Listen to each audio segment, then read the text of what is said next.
Hello!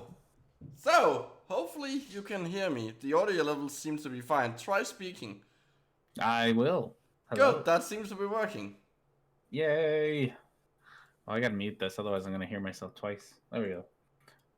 How's everyone doing? I feel like I haven't done a show in forever. We haven't done a show in forever.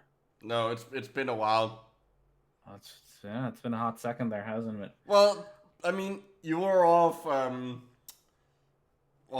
exploring Alaska and seeing glaciers before they go extinct. Yep. And I'm... Which is both, like, extremely cool, but also extremely depressing at the same time. I mean, they're glaciers. It has to be cool by definition. That's kind of the problem. But boosh. Yeah. So hello. I saw somewhere on Twitter that they're actually like making like placards for glaciers. Yeah, one like the dead ones. There's a dead one in Iceland that now has a plaque that says, yeah, we fucked up. Sorry. sorry, Earth. Here, have a placard. I hope you feel better. This is our participation trophy. Yay. Well, the worst part is that, like, Iceland is pretty, like, self-sustained energy-wise, like, green energy-wise, because they just get it all from, like, geothermal. Mm-hmm. Anyways, what camera am I on? I don't want that camera. I was about to show off other cat, and then I realized this thing's got the wrong camera. Also, they literally can't see you. Well, no, because I turned off the camera before when I realized it was the wrong camera. Well, also, I'm not streaming the camera, so... Oh, I forget, this isn't like Hangouts. Aww. But other cat is, like, right here, being adorable. We'll have to wait. I'll have to... We'll have to figure this out. We'll have to figure out a cam. Yeah, I also have to figure out some system of having, like... who's actually in here. Speaking of who's in here, it's just Micro and R&D today. Because... Smelly didn't respond, and Geo is off to his friend's birthday party. So. Oh, that's way more fun. Yes. Probably. Well, except he was the designated driver. Oh, no. Just, at that point, just get a cab, guys. Just get a cab. It's fine. So, what do we have today? We have... naturally recovering autism. Should we give our slight backgrounds on why this is important to both of us? Yeah, sure. For audience's sake. So if you don't know, R&D is a behavior therapist, and I work with the autism community. So I have to deal with this kind of like I work very closely with autism. I work at a place called the Center for Autism Spectrum Disorder. So. I tend to know a little bit about this, and it's also what I go to school for and what I do for a living. So I tend to have some knowledge on this matter. I'm not sure. Like, I guess my connection here is that like it's biology and like they're being really stupid about it and hurting people and being super. Well, I guess there's also the the degrading like. This is clearly neurotypical people, like degrading people whose brain doesn't work quite as like theirs. Yeah. So I guess I have a small like part in that. I don't know. It's a little different since I'm not autistic, but it's ADHD. Well, I guess there's a bit of it. But you could. There's also and I'm sure you've probably dealt with this. I've actually said this before, so you probably dealt with this before, where people don't quite understand mental disorders. So I'm sure you get yes. a lot of misinformation and people who say shit about we've all seen the memes about how depression is a choice and ADHD is it's just prescribed or diagnosed or whatever. It's just being in the old days it was called just being a kid, blah blah blah. Yeah. I've had people's on Facebook, which is why I don't Facebook anymore, talk about how ADHD is just it's a problem that like teachers create because they don't know how to deal with problem behavior. And I literally had a discussion with somebody about how like he was very much so under the impression that teachers were the ones who diagnosed and ADHD, and like it's like, yeah, he was like, oh yeah, no, the teacher just sends you to the doctor so they can be official, but it's the teachers who do the diagnosing anyway. And it's like, what? I don't think you understand how psychology works, or doctors. Any medical this is this is not at all how any of that works. So there's definitely when it comes to mental illness, there's a whole lot of misconceptions and misunderstanding about what any of it really is. Did you know that diabetes is actually diagnosed by chefs? Oh no. Is it really? Oh goodness. So I could see that. Like, God, we should just give McDonald's employees like doctorates. Like, if you worked at McDonald's so long, you get a doctorate, and you can diagnose diabetes. I mean, just for diabetes, not like a doctorate in diabetes. Well, type 2 specifically, but the thing is, so do you know what the full name of like the type of diabetes we normally say when we say diabetes is? Because, no, I don't. What is the full name? It is called diabetes mellitus. And the mellitus, like diabetes literally refers to the fact that you pee like all the time because your body is trying to get rid of the excess sugar. Mm-hmm. And mellitus comes from the Greek or Latin, I can't remember, word for honey. Because in the old days, the way you diagnosed diabetes was by tasting the pee. Oh, and if it was sweet? Yes. Oh, that is gross. I love it. Oh, that's so gross. There's also another type of diabetes called diabetes insipidus, where it's not sweet, where it's caused by other problems. Mm-hmm. But like it literally just refers to you pee a lot. You pee. I had that. So my mom and my dad both are diabetic. And my mom has because my mom is my mom. Has decided that she now knows all the symptoms for diabetes, which I'm sure she knows them fairly well because she. Oh no! So she's diagnosing everyone. She's diagnosing everyone. So like when I live at home, I live at home and I'd get up. This was her thing. I don't know why this is her thing, but like I'd get up in the morning and I'd go and I'd like chug like a bottle of water. Because I was really thirsty because I didn't drink water all night because I was sleeping. Yeah. So I'd chug a bottle of water and she was like, "You're diabetic, you've been drinking a lot of water." I'm like, the fuck? No. I woke up and I was thirsty, Mom.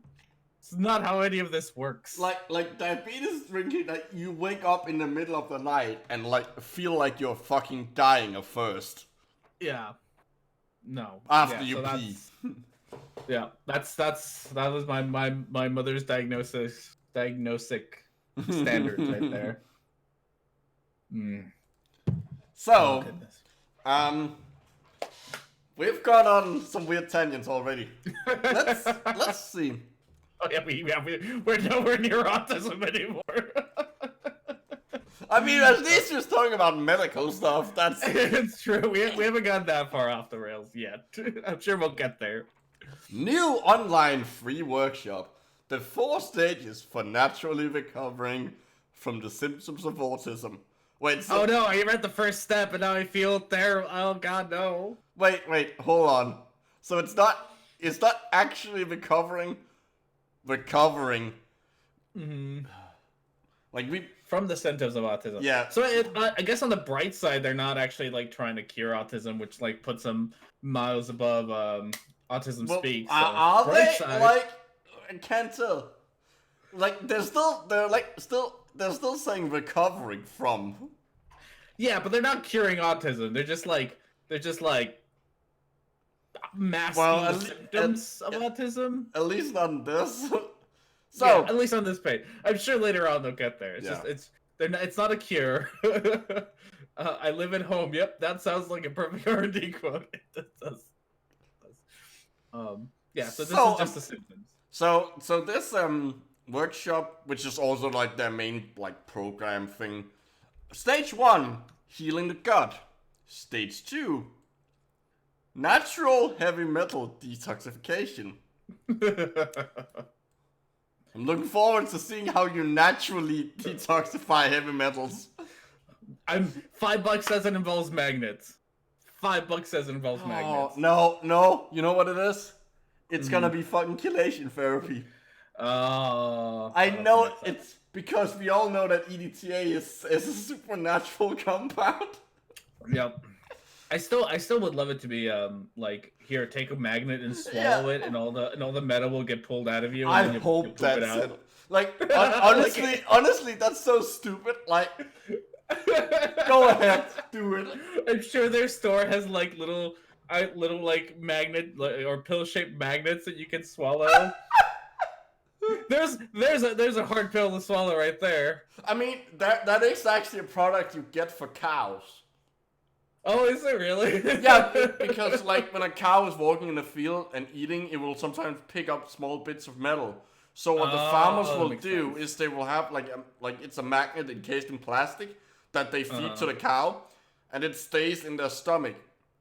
So rather than the metal going like through the cow's system and fucking it up, they get caught by the magnet, and the stomach acid degrades them. Huh. That's it. I did not know that. That is very interesting. I don't know how I know that either. All right. Clearing the co-infections.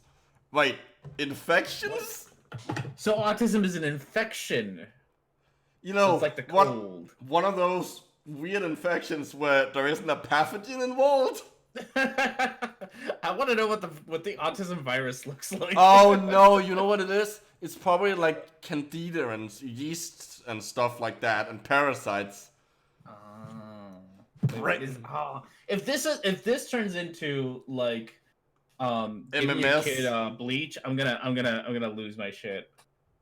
I'm gonna lose it. I have a feeling you might lose it anyways. Oh no, that shit's awful. Oh no. Brain support and repair. Mm-hmm. So brain support, okay, depending on what, probably idiocy that's behind it, but brain support, okay, it's a weird term, but like, yeah, I mean, I guess your job is kind of like brain support. Yeah. I can see that, and we are being very nice to them. I'm sure this has nothing to do with it. We are being far too generous. Especially because the repair part, because that implies that autistic people's brains are broken. Yeah, the repairing of some variety. Spoiler alert! They're not. The support part though is something that should be done, and not enough people do it. Of being supportive of the differences in the way people think, just really what well, yeah, it's a different. It's a different. Autism is. It's a difference in brain wiring and like how the neurons interact. It's a. I guess the technical term is a neurodevelopmental disorder. Isn't that what it's usually classified as? It might. I know that they changed. I know that's what ADHD is classified as because it's something to do with how your neurons in the brain interact. Yeah. And it's something that you're born with. It's something that it's the reason it becomes different than a normal brain in very big quotation marks is because of how you develop. Mm-hmm. Yeah. So yeah, it's gonna be that bad. I'm looking forward to it. All right, what's our next bit here? Sorry, I'm gonna like be quiet because I wanna tweet out that we're doing this shit. So getting distracted. So you do the talking for a sec. I'm remarkably good at that. The definition of recovery is to regain health. I mean, that's one definition. There's also the definition like getting something, like finding something or retrieving something from a difficult place. That's also recovery. But okay. Learn what most doctors don't even know that is absolutely necessary for your child's optimum outcome for the healthiest, happiest, and most fulfilling life from the symptoms of autism. Because people with autism can't be happy. They are not happy. They're constantly miserable. Yeah. Mm. Autism is really just like very severe depression. Like... So I was God, I'm gonna have to find this article. I have it somewhere. I was reading it for work actually, which is a very interesting article on the rights of people on the spectrum, and it's titled like it's titled like weighing rights versus the ability to sit and eat donuts or something like that. That's because a weird name.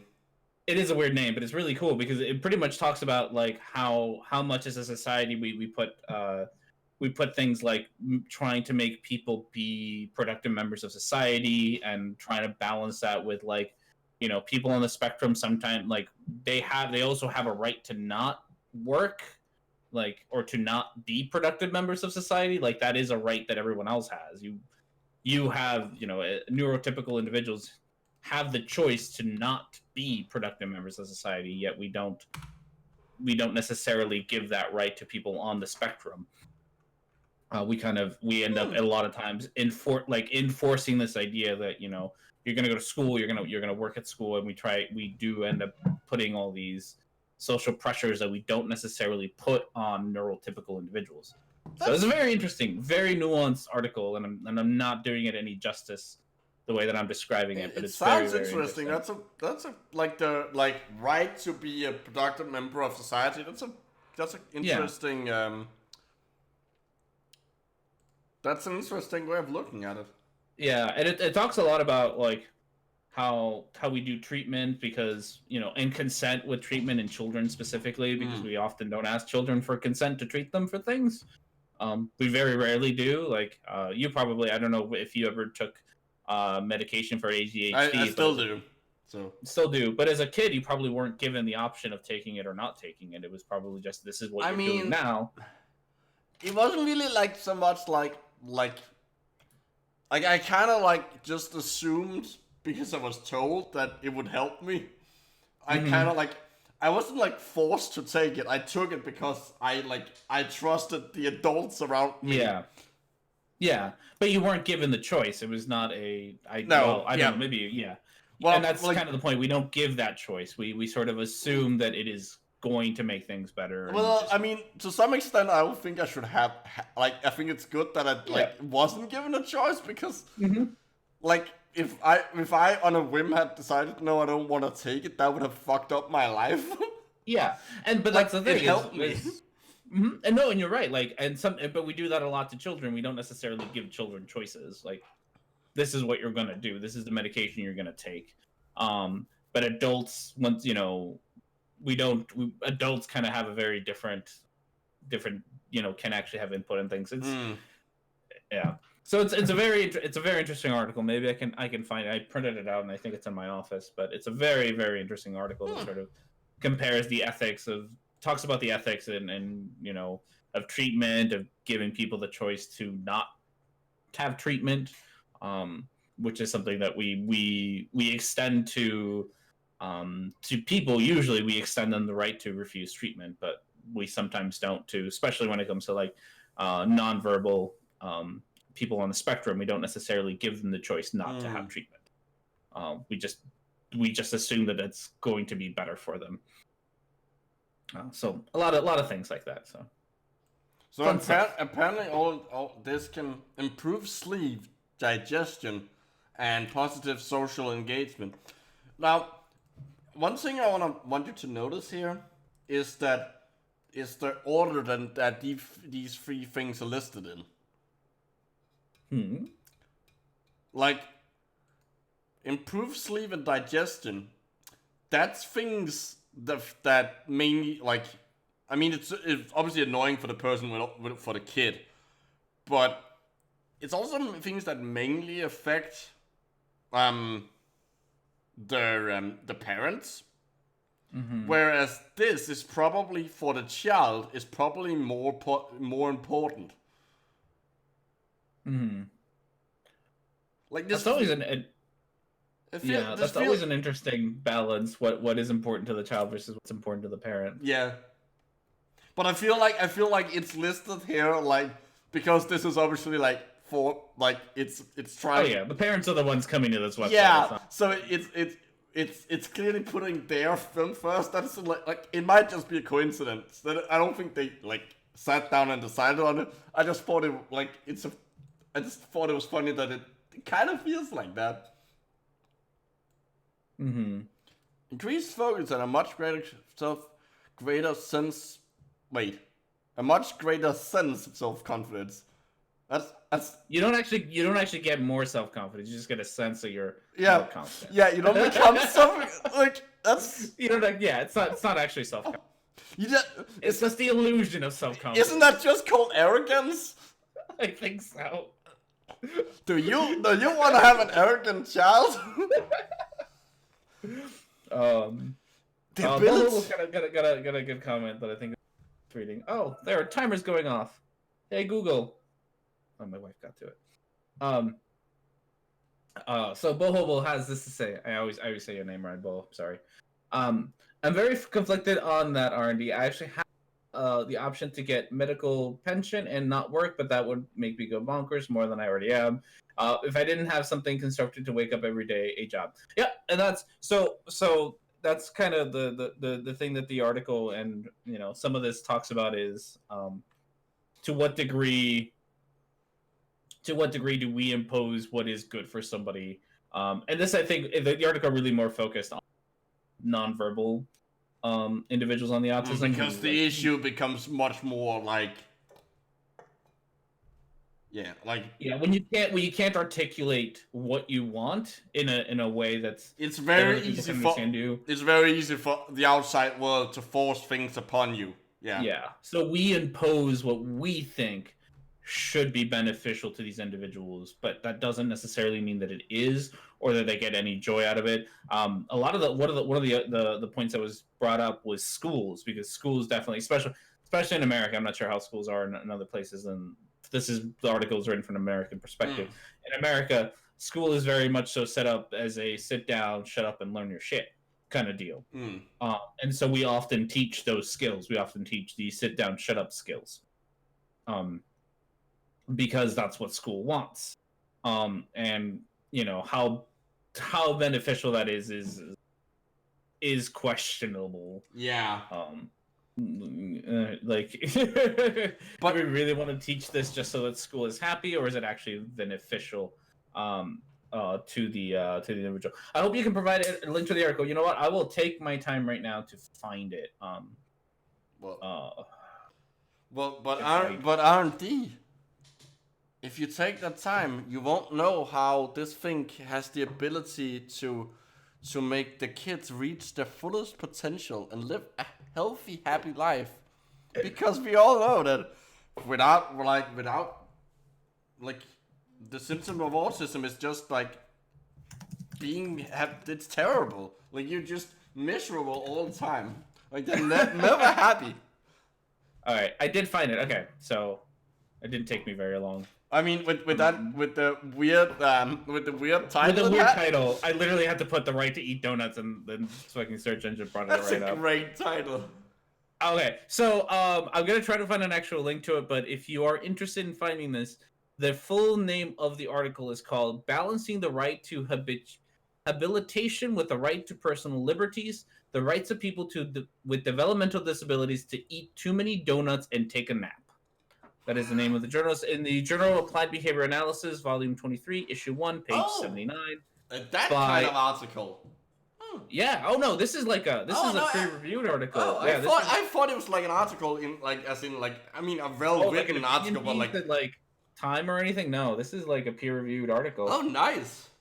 And I will try to get a link to it. But it might not be. While you do that, I'm gonna go get another drink. Oh, well, okay, so that means I have to read things then, because yes, I gotta keep like the 5 people in the chat entertained. You can read this. Okay. The definition. Oh, I can't read that. That's too small. That is too small, micro. Okay. The definition of recovery is to regain health. autism is a biological disorder, not a mental illness. Therefore, you can recover from autism naturally. Oh no. It's not like an imbalance of your humors or anything. That's not how that works. Your brain is literally wired differently than everyone else's brain if you're on the spectrum. Nothing wrong with that. Like, it's just your brain is wired differently, so things feel different to you. I know because I watched my own child transform from anxious, aggressive, and racked with debilitating symptoms to calm, easygoing, healthy, and living well on his own. And I'd love to help you do the same for your child. You know what that's called? That's called him growing up. Like, no, like seriously, like people with autism also grow up. They also develop. That's something you will, like, if you start to read or like these cracks that think like who are like deadly terrified of autism for some reason. They all treat it as if like, oh, like you're stuck, like without help you're gonna be stuck like that. There's no way that you can naturally develop skills or coping mechanisms. Yeah. Which is very weird. Again, and potentially depending on the child, this might even be like if they weren't, depending on the severity of their autism diagnosis. They might be kind of closer to the Asperger's spectrum range or whatever. Yeah. They might be able to naturally form their own coping mechanisms or not have difficulty learning. And the autism is a spectrum, so not everyone on the spectrum can just learn to manage their behavior or appear, and I think that's the important part here, appear to be better, because a lot of this is more about appearing to be better than it is to actually, because you can't cure autism, so it's not like they're cured. It's not like their symptoms have gone away. Like, you can't cure things that aren't diseases. Yeah, so it's not like it's cured. It's not like it's not even that the symptoms have gone necessarily, because the child is still probably experiencing things in a weird way, is that they've learned to either mask their behavior so it doesn't appear that they are. So that anxiety that used to be externalized could still be there, and it's just internalized, and they learn to mask their anxiety as something else, which is also not a good idea.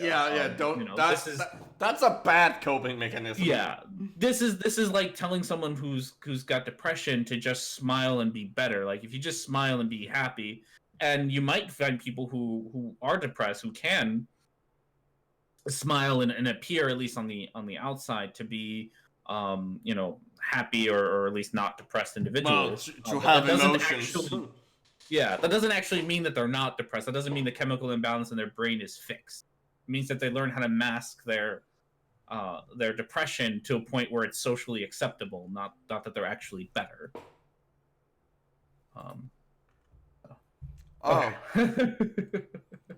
Quickly reduce your child's symptoms of autism by eliminating 7 specific foods that most people consume daily. So I'm gonna hazard a guess. Let's see. Oh no, I'm not fucking doing that. I'm gonna hazard a guess that it's probably like gluten, sugar, dairy, like stuff like that. Like, it's probably all the fat foods. If this goes into a paleo diet thing, it's gonna be hilarious. Oh. Well, okay. What's CST? CMT?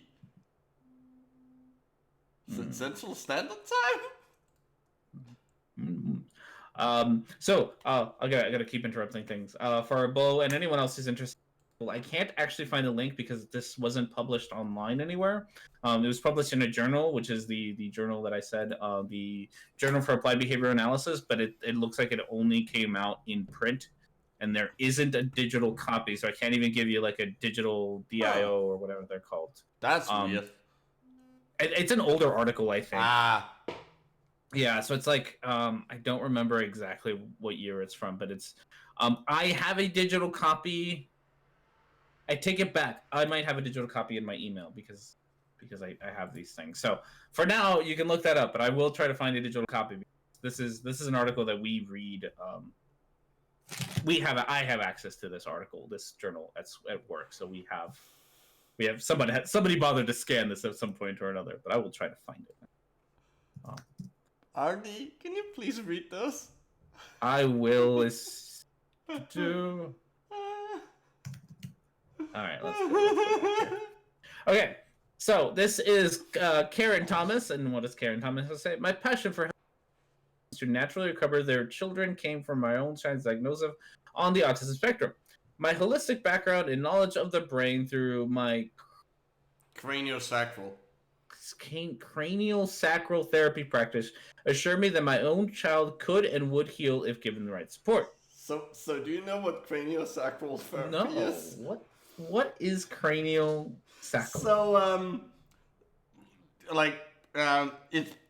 So the sacrum is the sacral refers to the sacrum, so like the lower part, like the part of your spine that's in your pelvis, and cranial obviously refers to the skull, because cranial therapy is a type of like massage, like kind of chiropractic massage thing, where the idea is that you have like rhythms of like flows and like almost like tides of the spinal fluid, like your cerebral spinal fluid, and that disruption in this flow and these tides is what causes disease. I'm sorry, what? It's literally what? They literally think that there's some kind of like ebb and flow of your of the fluid in your spine and brain, and that like disruption of this ebb and flow is what causes disease. So, and by like doing what's essentially like chiropractic but like focused on the neck and the sacrum, that they can like restore this flow and heal you. That is really fucked up. It is complete nonsense. Like it's even worse than chiropractic. Oh, I have a chiropractic story to tell too, but that is awful. John, it's so stupid. I'm $5 says, because we're dealing with liquids and shit, right? In the sort of fluids, I should say. $5 says that there's probably a like moon alignment thing with that too, and tides. Oh, I wouldn't be surprised if someone is dumb enough to think that. But okay, so fun chiropractic story. Not really fun for me, but you know, the rest of you can giggle at this nonsense. So I'm going to like a wedding in about like 2 weeks, to a friend's wedding. Oh, nice. And it'll be fun. I'm looking forward to it. She's got her doctorate in chiropractic. I don't know. She's got something. And has her own clinic, and I don't have the heart. I just don't have the heart to like tell her how much nonsense it is. And she's so proud of her clinic, and I'm just like, I don't know how to tell you that you're not doing anything. It's so bad. Oh, so bad. No. All right, I'll let you read this next one while I finish this chat to Bill. While I knew I could naturally recover his autism, recover, if you're recovering his autism, that means you're like getting his autism back. That's what that. I can recover his autism. I lost it, but I will find it and bring it back. I mean, that's what recover means. What she means is recover from. Yeah. You gotta recover that autism. It's lost at the bottom. I lost it with my keys. Have you checked behind? You should get one of those. You should get one of those tile things for your autism, so you don't lose it anymore. Have you checked behind the couch? Your autism might have fallen down. Oh no! I lost my autism. I need to recover it. It quickly became apparent that in order to find the answer and get the help I needed, wait, I'm pretty sure like your kid was one who needed help, not you. Mm-hmm. It was up to me to pull all the pieces together, which is exactly what I've done, and what I want to share with you. Well, fuck you. Bam. Okay. Bo also found the article. We have multiple articles. There you go. It's not behind a paywall, but if you're having a hard time, let me know and I can send you the article on the Twitters or the Discord or whatever, because I do have a PDF of it. Stop living in fear about your child's future and instead start naturally helping your child to live an independent, healthy life. Oh goodness. Oh, we got anecdotes. Yes. My favorite part. Oh, we gotta... Don't skip the anecdotes. I want to see the anecdotes. No, I'm not skipping them. I'm literally highlighting one of them. You can read it if you want to. I will, because this is fascinating. Then do. Oh, you are looking at the wrong screen. That's a me problem right there. This is a me problem, not a you problem. Okay. We see notable. Nope. Can't. There's that famous R&D reading. If I drink more beer right now, my reading will just improve. So here, let me fix my reading real quick. There we go. My reading point just went up by 2. I think that's enough for a new skill point. Okay. We've seen noticeable changes in his behavior. He's more calm than before, and his speech has dramatically improved. His picky eating is very gradually getting better, and his gut seems to be healing. He's much less aggressive, as well as he's even playing more like neurotypical kids his age. Okay. Okay. God, I'm being far too charitable to this lady, or this website. There is potentially, that she may be getting, because the lady did talk about support. He may be getting support from systems that actually work, systems that, you know, like speech therapy or ABA therapy. They're just like they're giving the like they're what's the fuck is the word? Like they're giving credit, like this idiocy the credit for it.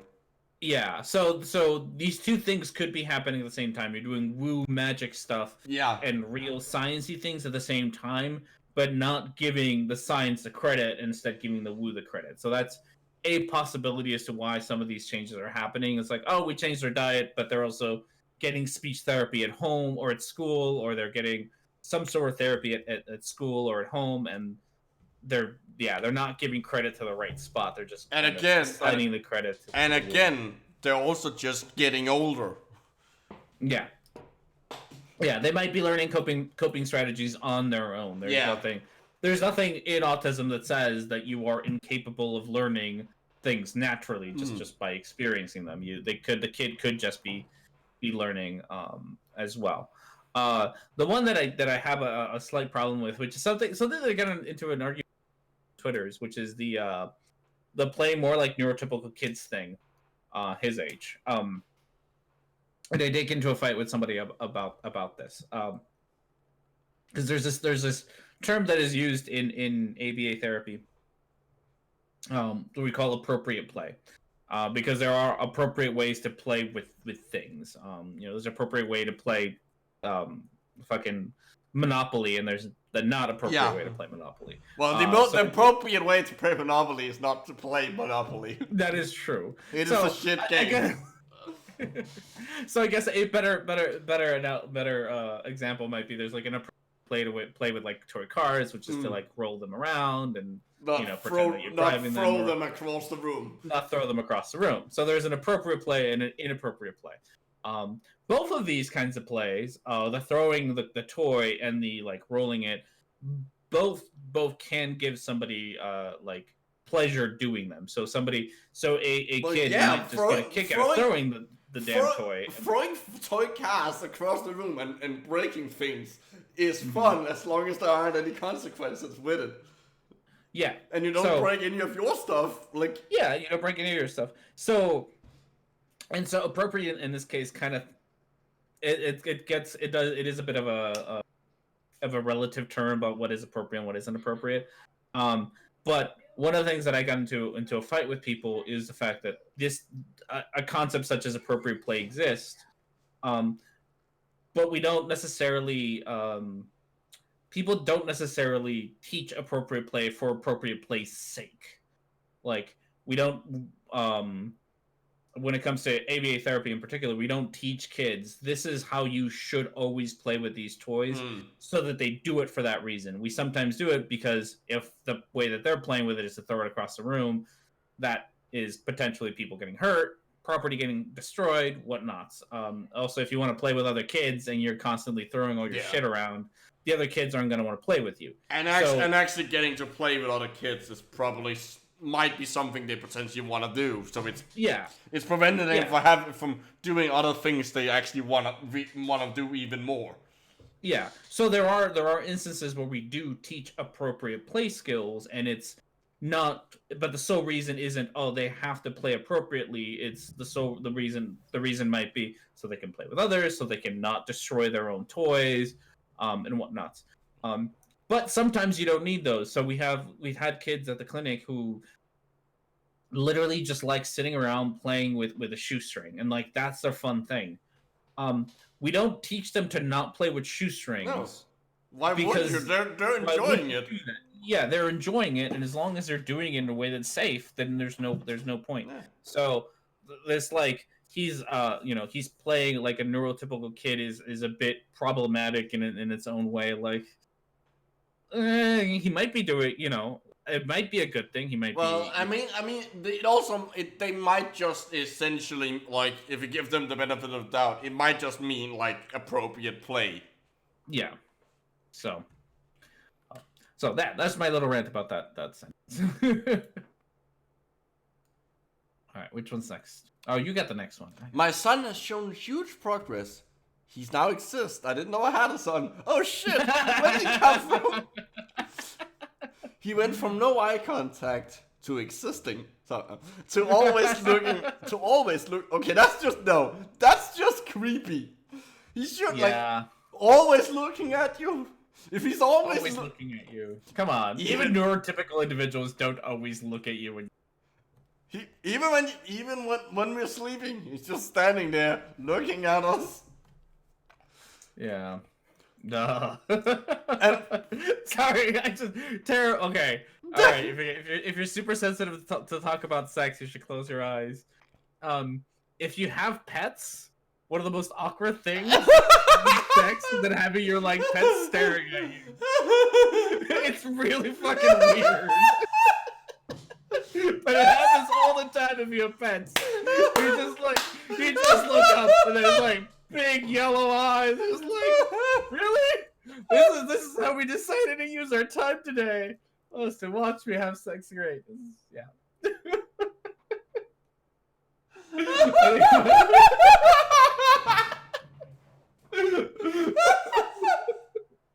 I would have broken my girl.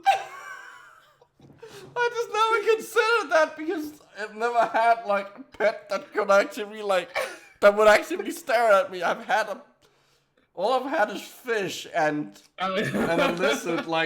They kind of just stay and do their thing. Yeah.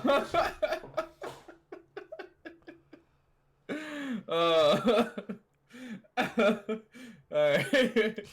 And responding if we called his name. Not sleeping through the night at all.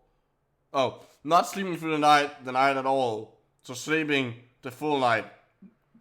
But if you're not sleeping at all, that sounds that's not healthy. You're not if you're not sleeping at all, you should be dead. That's true. Trying bloody murder 24/7 to being actually playful / content. Being most socially active, etc. A lot of how we don't have any name. We don't the names wouldn't really matter, but these are just sentences. This is the laziest this is lazy bid. You didn't even bother to make up names. It's wonderful. Oh goodness. Oh. Which one we got next? That one, and I'm glad you're the one reading that one. Okay. Oh, we're doing the stemming one now? I love the stemming one. Okay. Oh, every time I close Discord, everything like breaks. Oh. It just like Discord like makes it all little, and then I have to up again. Okay. Or when I like click off the window. My son no longer stems. No hand flap. His sleep and language have improved. My son at certain times experienced severe constipation, and it was resolved. Let's talk about stimming. Stimming's fun. You probably have some stimming because it's everyone has. Thing. You know, people have stimming. It's fine. I mean, for fuck's sake, biting on nails is technically a form of stimming. It is technically, yeah. I mean, masturbation is a form of stimming. Is it? It is self-stimulated behavior. I mean, I guess I more see it like if you do it all the time, like even when you're not horny, I can see it. But like if you do it because I'm horny. So the reason that I say that is because we do see it, especially with younger kids. We do actually see it quite a bit. We don't use I shouldn't say masturbation, but we do see a lot of sexual not necessarily sexual stimulation. So you'll have you might have seen this yourselves out in the world, like a kid like lay flat on the floor and like hump the ground. That happens. You haven't seen that? Oh goodness! Well, I tend to not like look at. I tend to notice these things. I tend to not look at like kids I don't know when I'm out and about. It's the thing that I tend to know. I tend to notice behavior. To be fair, you are probably more prone to notice those kind of things. Yeah. So I notice it like whenever like kids do this. And neurotypical kids do this as well. You'll sometimes see kids who put like pillows between their legs and rub against that. So all of that is still kind of stemming. Usually when it comes to autism, you're not talking about that kind of behavior. You're usually talking more about like hand flapping, head banging, which is another one that happens. Thumb sucking. There's a bunch of different behaviors. So stemming is an interesting one.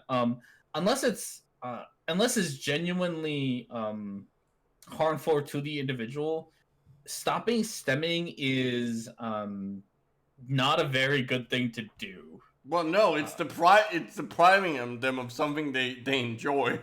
Yeah, it is. It's for no real reason. Yeah, that's just mean. Yeah, it would be like going to an adult and saying you are no longer allowed to have it for no good reason. Just like you are no longer allowed to have it. Like it's not harmful. It's just you're not allowed to do it. It makes no goddamn sense to do it most of the time. There are instances where it is appropriate to try to stop it because or limit it, not stop it or limit it. When that behavior is like self-injurious. I've seen like head banging, which is one of the ones that we see a lot, where like kids just hit their head against hard surfaces. Like that is potentially very, very damaging. Not potentially, it is. It is like hitting your head against things is generally quite bad. Yeah. Well, the only reason I say potential is because I've seen head banging that's more. Well, I guess it's not really head banging, but I've seen where kids like hit their own head. But they do it with not enough force to like actually cause damage. Oh, okay, like they're just like tapping their head. Yeah, so there still kind of falls under that head banging category. But yeah, so head banging against like a hard surface with enough force. It's odd that it's the head. I'm wondering if there's like a reason like for the head being like the focus, like neurologically. Maybe. Yeah, there's a lot of different reasons why stemming happens. It's usually automatic, which means that the behavior itself is the thing that reinforces the behavior. So like it feels good, but sometimes it is used as a coping mechanism. Time. So like kind of like a bit more like a distraction. Yeah. It's like I mean, it's why like fidget spinners became a thing and fidget toys exist. It's because it can help, with stress and anxiety and all that. It can help focus things. So yeah, so stemming, unless you have a really, really good reason, the hand flapping, for example, is one that you almost said hand flapping. You almost. I know, I almost did. I struggled with the word there just because I struggled with that word. Hand flapping, for example, is almost. I can't ever imagine a time where hand flapping should be stopped. Yeah, unless they're like doing it to the extent that they're gonna injure their wrists. Yeah. But like that then you have to like really fucking flap. The other one that I could see, and this is again more of that, like I can see schools pushing for this, is if the hand flapping is competing with getting like work done. So getting because if you're hand flapping, I did it again. If you're hand flapping, you can't hold a pencil. So you can't. You can't take a test. I can't. I someday you are gonna say the wrong word in like a professional setting. Alright. And I can't wait for that day because it's gonna be fucking hilarious. So one of the things that we do at work, now that I know to prevent this, one of the things we do at work is on 2 days a week we all get together and do like a joint meeting where we go over all the cases that we have with the doctor, like everybody present. Yeah. So the same way you would do like a cancer ward. Yeah. So we all present our data and we our progress and whatnot. And I am one of the people who has to present because I'm in charge of my team and all that. I could definitely see it happening there, like in the middle of this meeting, where like all the doctors are like sitting there questioning everything that I'm doing as is. I'm sure it'll go over just fine, but yeah. So all right. So that aside, hand flapping. The other time that I could see it potentially being like a problem is because it does compete with like holding a pencil and sitting at your desk and taking a test. It could compete with that. And then, of course, it's questionable is how important is taking the test at this particular time, or can you teach an alternative behavior that accomplishes the same goal but also allows the individual to engage in like taking a test, or can you delay it? Do your test first, and then you can have all this other time to hand flap all you want, kind of deal. But that's kind of the only time. Otherwise, yeah, there's very, very rarely a case where you need to prevent hand flapping. So, I was right. Oh, there's a detox diet. Not just detox. Candida. Which one's that one? That is the yeast. So Candida, 90% of humans have Candida as part of their microbiota. Some species of Candida. The most common is Candida albicans.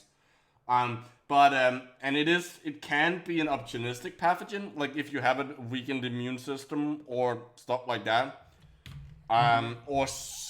It's also what causes thrush and yeast infections, because there's some imbalance in the environment that allows it to grow up and become pathogenic.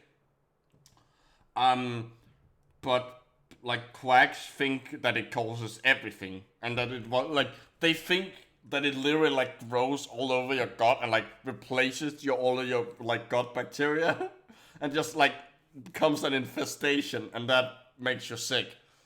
Oh. I mean, it would make you sick, but it doesn't give you autism. Oh, yeah. Your gut doesn't give you autism, by the way. That's not where your brain is located. I mean, isn't there something about a subset of people on the spectrum also having a tendency to have gastrointestinal problems?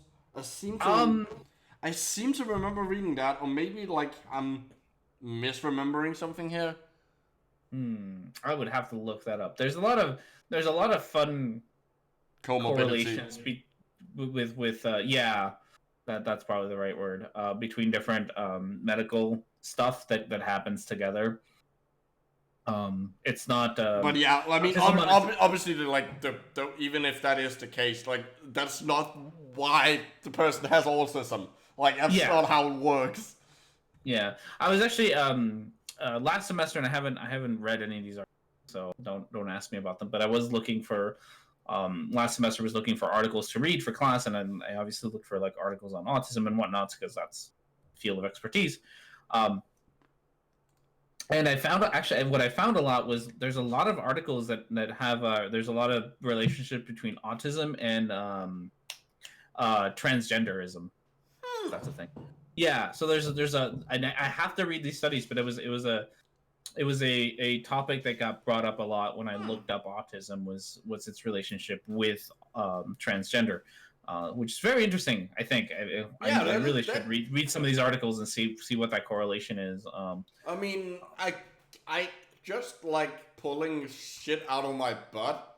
Like I can see how, like if you already have a tendency to have your brain wired differently, then there might be an overlap to having it be rewired in a way where it's the your gender and sex doesn't match. Yeah, and it's also that is part of it, and also considering how much of gender is a social construct, and how much of autism is about not really understanding social cues. That's actually good. Yeah, so you just don't identify with like men have beards and ladies have long hair, and those social cues aren't things that you. Yeah, you might identify with someone because you like them. And like so. Yeah, so there might be. I really should read one of these articles. That's very interesting. Like it kind of makes sense when you said it, but like so I really gotta do some. I'm back in school. I'm back at the article reading mode, so I'm sure I'll get through articles. I've been in that mode for so long. Yeah, I'm glad that I took a break for summer. I'm not sure I could have. I haven't had a break. I've been going at this for like a year now. Oh no. Yeah. All right. Tuesday, I'm turning my fucking thesis in. Nice. That's exciting. That's super cool. That is very, very cool. And I really hope complete sidetrack here. One of the we never do that in this show. No. So one of the things I found was I found evidence that there might evidence to suggest that two of the parts of the protein I'm studying might be interacting in this super cool way where proteins have to be like a certain shape to work usually. Like they have to have a 3-dimensional structure. And there is and so when you make a protein in your body, it's made by a ribosome, which like reads the RNA and say, oh, these are supposed to go here, these amino acids, and it puts it together, and then it poops it out. There's like a tunnel through the ribosome. The cool thing is that what I found is that I found evidence to suggest that there might be, and I'm being very cautious here, it might be that one bit affects how the other one passes through the ribosome, and that affects that is needed for it to have the proper shape so it works. Which is like super neat. So I have a very big figure. So I'm just crossing my fingers that all the further work that my group is gonna do once I leave and go hopefully find a job. I really hope they continue that and actually find that I was right. That would be so fun. That would be neat. Oh, that's exciting. I hope you get all your stuff in and all that nice. All that stuff done. Your simple 4-step plan. I know how overwhelming the amount of information out there can leave you feeling like I know how the overwhelming amount of information out there can leave you feeling insecure about who to trust. Spoiler alert, it's not Karen. And like you might never stumble upon the answer. There is no universal answer. I felt the same way, so I made up an answer. But I believe you deserve to have a simple, holistic plan. Because we all know that like normal like therapists and stuff like that, they don't treat the people as whole people. They just like treat the individual symptoms. There's no holistic ever. Yeah. Okay. So you're right. One of the big problems that I have at work right now is the limited resources that we have to be able to do like a more holistic approach to therapy. Because we only have so many staff trained in so many fields. Mm-hmm. So, for example, they're like at least on clinic, we don't have a prescribing physician, so we can't do any medication prescription. Like we can't do that. So it usually involves us like reaching out to a prescribing physician and being the patients were hey, can you give this a try? We chat with them, but they're kind of the ones in charge anyway. We don't have anyone in clinic to sort of go do that for us. Same thing with like other forms of therapy or counseling or anything like that. We just don't have those resources, so we tend to ship them out because we don't have them. In about a year, we actually get a new building, and my program is changing. So right now, it's like the Center for Autism Spectrum Disorders. We're getting an I into our program name, and we're doing an integrated Center for Autism Spectrum Disorders, and we're getting like a bunch of other specialists in the building, so that we can actually do like more integrated, like from different fields, and not having to like reach out to the rest of the hospital. Oh, nice. Yeah, to like actually try to approach things more holistically, at least within clinic, rather than having to and within reason. Obviously, what they mean by holistic here is like natural and yeah, not in the same way that Karen means holistic. Holistic. I love the fact that she's called Karen. Yeah, not Karen. Karen, not Karen's way. All right, I gotta let you read the next one so that I can go refill my beer. Okay. That will help your child naturally recover from the symptoms of autism without being broke paying for harmful medications. Those damn medications, they cost money and they do stuff. How dare they do stuff? Doing stuff is bad. We work toward this recovery through 4 simple phases. Phase 1, healing the gut. What? The gut. I thought you said healing the god. What? We went there already? Healing the butt. With the butt. Oh. Learn how to deal with your child's digestive system. You're supposed to feed them food. So they receive the beneficial nutrition and stop leaking harmful toxins into their body. There it is, leaky gut. Leaky gut syndrome. There's our leaky gut. This is too much. Your gut doesn't cause autism. I don't know. It gets dumber. Phase 2. Natural heavy metal detoxification. But why would you want to get rid of heavy metal? It's a nice genre. It is a nice genre. Learn how to remove heavy metals from your child's body without causing more harm. I'm gonna hazard a guess and say here, you're not supposed to do that. Like, if your child has heavy metals in their blood, you should go see someone who knows how to, get that out. Like, it's not something you do at home. Yeah. Stop letting your kids suck on the lead pipes. Come on. Or pain. You should know better by now. Or drink the water if it's the US. You're right. Oh, it's so sad that you're right. Oh, goodness. Does explain a lot. It does explain a lot about the US. Oh. God, we're such a mess. I got into a fight with one of my coworkers over U.S. politics during the middle of a session.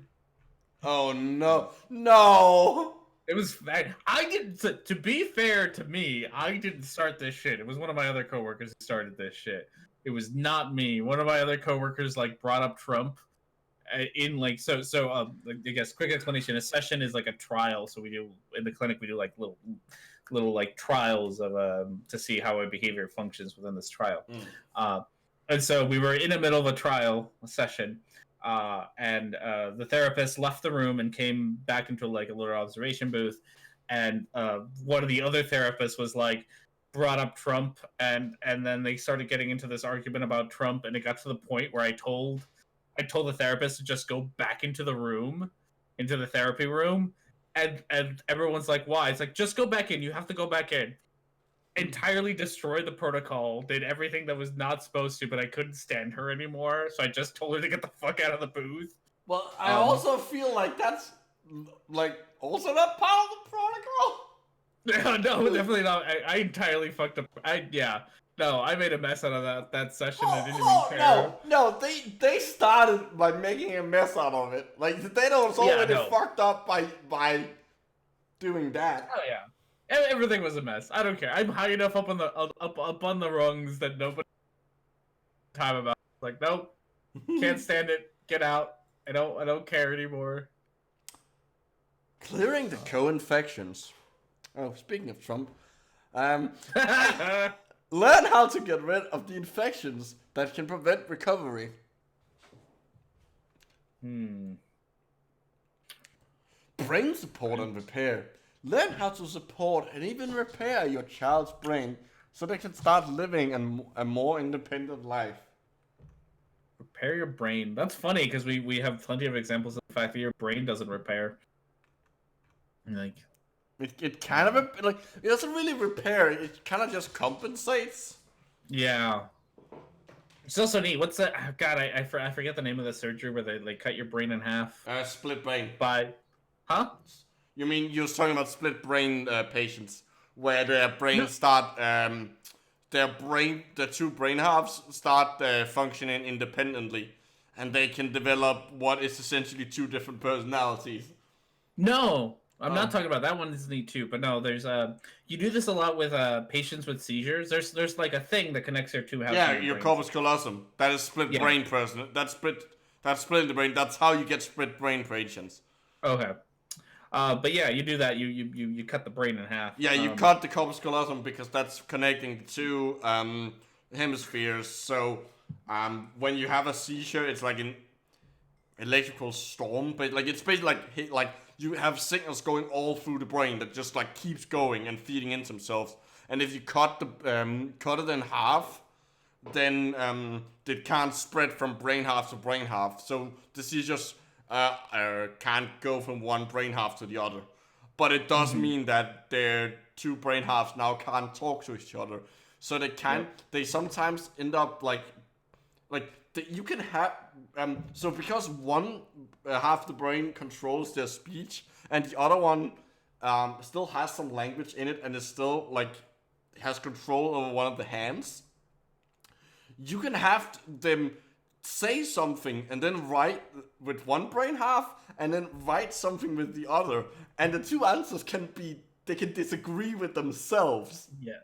Which is fucking weird. It is very fascinating how separate your both hemispheres are. It's great. No, but it's not a lobotomy. A lobotomy is where you put an ice pick into the frontal cortex and... Yeah, lobotomies are not the... This one's actually medical. I know that it's done. Okay, so was lobotomy. It got a Nobel Prize in medicine. Did it really? Yes, did it really? The lobotomy. The guy who invented the lobotomy got a prize in Nobel Prize in medicine for it. Oh no, that's terrible. I didn't know that. Oh, that is the worst. Oh. That's one of the few Nobel Prizes that really shouldn't have been given. I'm surprised I haven't retracted that. Just retract that shit. You can't. They need it. That would be one of those times that I would make an exception. Like, nope, we're retracting your Nobel Prize. Give it back. I mean, he's dead now anyway, so I don't care. Take it off. Yeah, well, that's. I mean, it's fine. Science fucks up sometimes.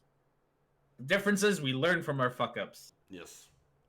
We don't just keep doing the fuck ups for funsies. Unlike unlike other people. All right, where are we at? I went to the blog just to see what she has. Ooh. Autism. Which one you find?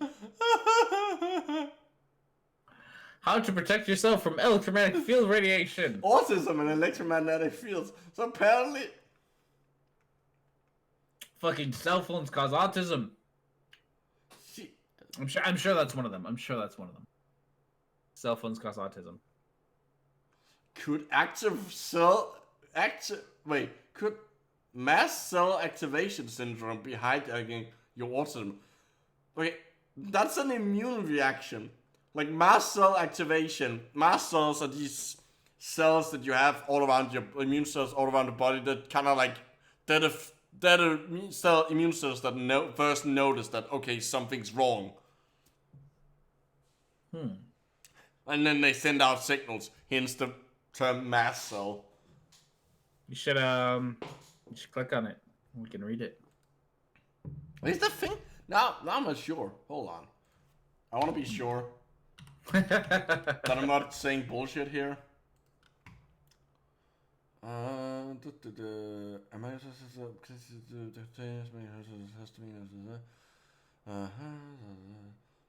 You can't give me shit for my reading skills when you're reading like this. Well, I'm not reading it out loud. I'm reading it.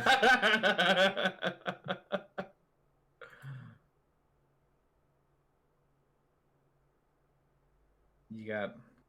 Okay, so they're full of histamine and heparin. So they're like the early warning system. They're the reason why you get like they pump out histamine to activate stuff and wrap like and as their inflammation. Is that what causes allergies? Not overreaction. I mean, they're part of that because they're what releases one of the cells that release the histamine. Yeah. But like, I mean, the actual allergy is caused by the fact that your immune system has essentially become immune to something that you shouldn't become immune to. Like peanut butter, protein in peanut butter. I see. Okay. I'm sorry, what? Mast cells can determine how our bodies react to environment triggers like sugar, pesticides, perfume, pollution, and other causes of inflammation. Hey, the allergy thing. Since when is sugar an environmental trigger? You mean the main source of energy in our body? No. Exactly. If you get mast cell activation, it makes you extra sensitive to these and many more things. So yeah, we went to the allergy thing. Kind of called it. I'm gonna take credit for it. Mast cells are a type of white blood cell found in almost. Wait, hold on. Read. Can you? You have to read this sentence. I can't. that is far like. Mast cells are a type of white blood cell found in almost all cells of the body, including the skin, gut, eyes, lung, nerves, brain, mouth, eyes. I said eyes twice. And in the immune system. I do love how bad science breaks you. This isn't even bad science. It's just like, did you not read this over? So there's cells found in almost all cells? Yep. That's how cell works. They're like What's that? They're like fractals. Cells are just fractals. Cells within cells within cells. It cells all the way down. Cells all the way down. It's the man. It's not the man who brought set. It's the man who brought cell. They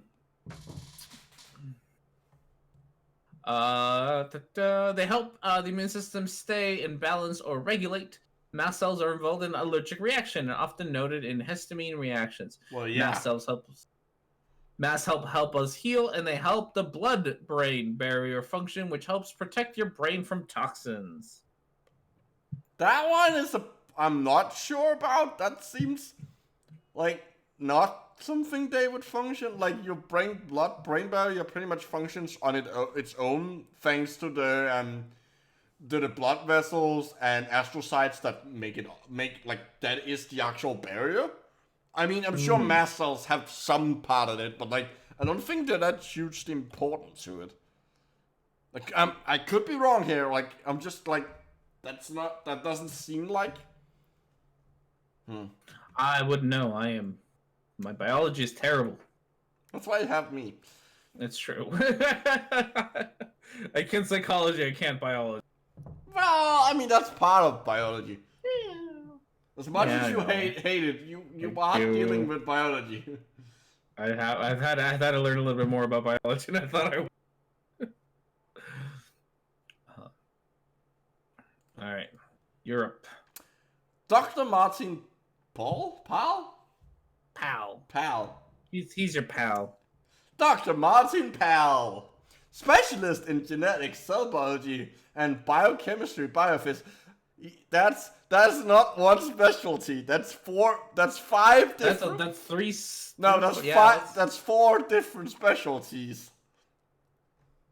Okay, Dr. Martin Pal, we're gonna Google your name. Notes that mast cell activation commonly occurs after exposure to chemicals, and is especially prevalent after exposure to electromagnetic fields. Two things. Electromagnetic fields are not chemicals. And I don't see how they could activate the immune system. At least not directly. Secondly, all the immune system can react to is chemicals. Because all the things that they have antibodies against or can notice, or all the things that they produce, all the signals they send to each other, those are all chemicals.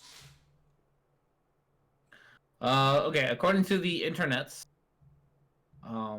this is the only one I could find. Dr. Martin L. Powell is from Washington State University, and he has a PhD in molecular bioscience. And that's it. That's the only thing that's on his resume, or whatever, CV. Oh, look, Firewalker, that's brilliant. Just imagine reading a murder mystery, and the murder was a stupid website like this.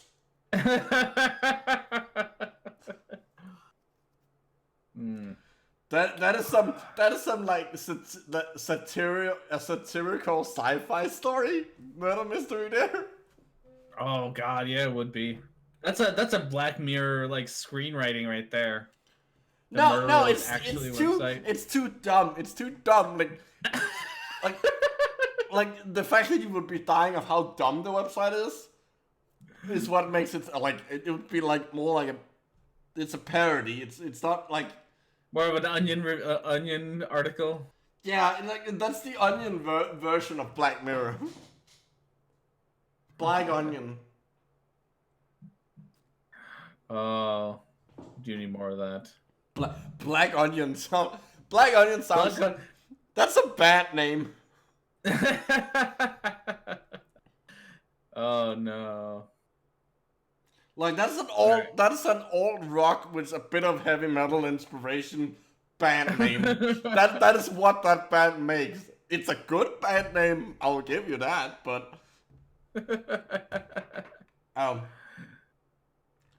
So it's not actually a blog post, despite the fact that this is on the blog. It's actually just their fucking radio show. The word they're looking for. Show. Oh god, we gotta listen to it. Marcel 360. Marcel. Please tell me. Oh, please tell me you have a YouTube channel. I want a YouTube channel. I don't think they do. It seems to be all audio. Naturally recovering autism. Okay, YouTube. Do not let me down. YouTube. Naturally recovering. She apparently. Oh, it does exist. Okay. What the fuck? They have a YouTube channel. Okay. So all her radio shows are exactly 48 minutes. Sorry, not 58 minutes. Exactly 58 minutes. Like all of them. How? That's not how anything works. Like, how can you always hit that? Oh, here's some that are 58 and 4. That's impressive. Those are they're all the same. Oh, that's 1 second off. Perfect. Very precise with her. Oh, fucking course. She's got like no views. I love this. Dear Karen, I'm about to give you some views. By the way, gonna plug myself. If you want to watch me talk about Karen tomorrow during Longer and Harder, show up to the channel and vote for her. Because she's got a YouTube channel and it's definitely getting talked about. Oh, that seems like it might be worth a quickie. It might be worth what?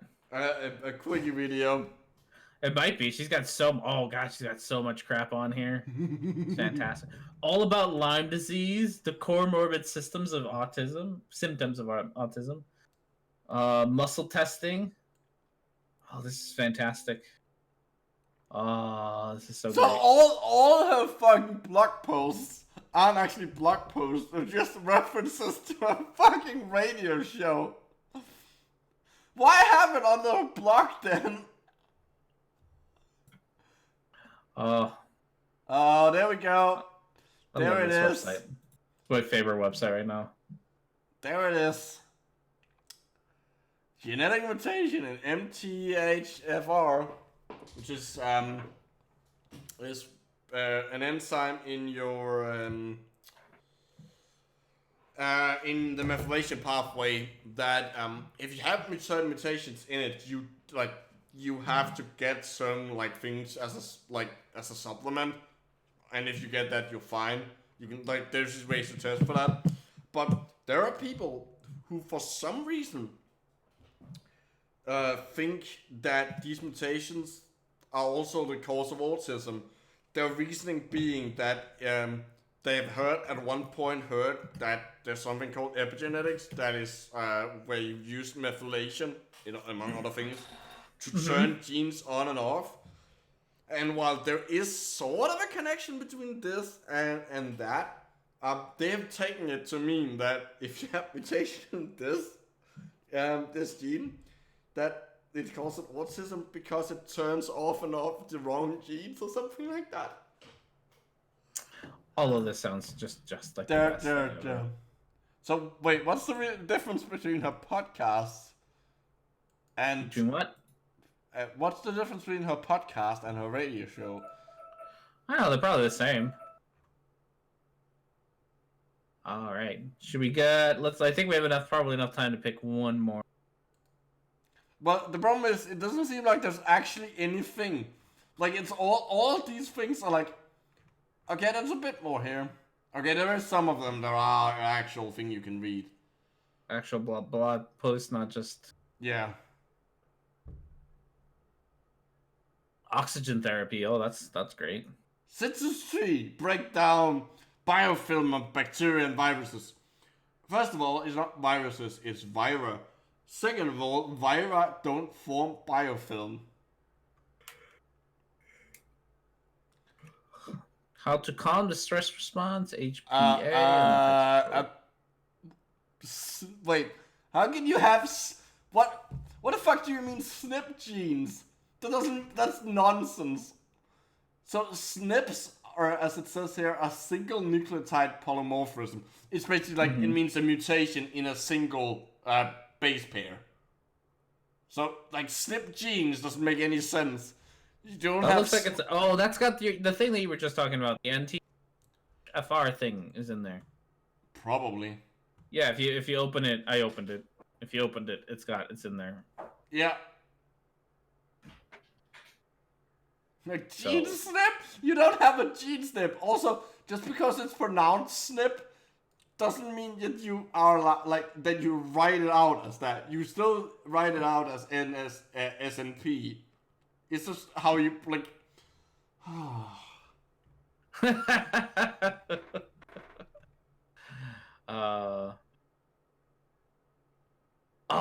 look at this. Okay, we gotta read this because it's fantastic already. Okay. It is just no go. So okay, sorry, I was reading a different part. I was reading the top, which is genetic susceptibilities come from trauma, both physical, emotional, and from toxic insult. No, they come from your fucking genetics.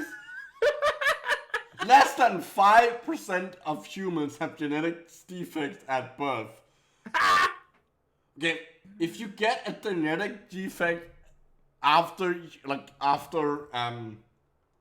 pretty much after like a certain state in your embryonic development, where like you're more like you're divided into enough cells that like that it doesn't like affect, like isn't gonna affect a major part of your body.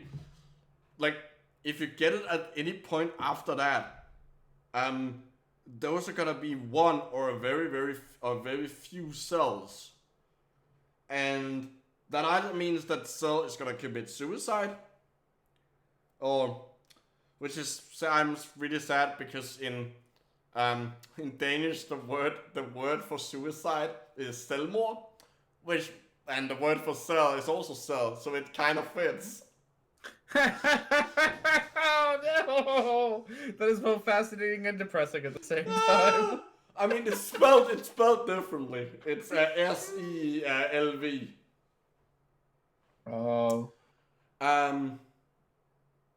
Anyways, so like the cells are either gonna like stop functioning and commit suicide, or it's gonna turn cancerous, or it's gonna be a benign tumor. Like you can't get, like, in order for this to work like this, it would have to mutate all the cells, or at least like, in this case it would have to mutate at least a very, very big part of the neurons in your brain. Like that's not just not gonna happen. I feel like this is like a Spider-Man thing going on here. Well, I mean, Spider-Man, to be fair, in the original way it's radioactive, it doesn't make any sense. But in the newer ones, where it's a genetically modified spider that is producing some kind of retrovirus, or at least that's how I interpret it. It actually kind of makes sense because retroviruses have the ability to infect cells. Like HIV, for example, is a retrovirus. Yeah. They infect cells, and then they have their genetic information is RNA, and then the reason they're called retroviruses is because they do it backwards. Like normally you go from DNA to RNA, but they have something called reverse transcriptase, which is an enzyme that takes the RNA and turns it into DNA, and then it's spliced into their host DNA. So if you have HIV, it's in your cell's DNA. Like it's actually put in there. That's why you use it in some of the experiments I have done for my thesis used transduced cells, which means that you've essentially used a genetically modified version, like heavily genetically modified version of HIV to put the type of cell, to put the proteins and genes you want into the cell so they stay there. That's neat. Yeah, but that's like, you can do viral therapies is a thing. That's been super neat. Experimental. There've been experiments where there's some monkey species where all the males are colorblind, but they've been able to get them back normal color vision. by genetically, like by essentially like using this using like these modified vira to like genetically engineer their retinas. That is super cool. Yeah, so that's really the only way you could change, like, and even then that's kind of random. I guess you could technically say like you could use CRISPR, but I don't think that's what they mean.